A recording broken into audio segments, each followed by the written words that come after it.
Odgovor na pitanje zašto ne slavimo Božić od Hazreti Mirza Tahir Ahmad, Halifatul Mesih IV. Za Ahmadija muslimansku zajednicu. Ne slavimo zbog toga što ne možemo da obilježavamo dane iz svake religije. Mi slijedimo islam i tako slavimo dane koji su islamski. U drugom smislu nemoguće je da pratimo svaki dan od svake religije u svijetu. Zašto ne Holi od hinduizma i mnoge druge slave i tradicije drugih religija?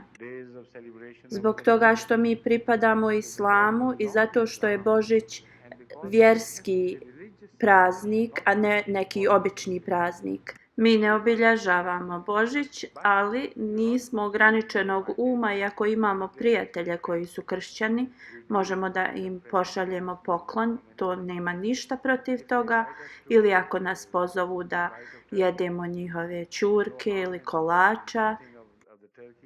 I ako želimo da poklonimo neki poklon našim kršćanskim prijateljima, u tome nema nikakvog zla.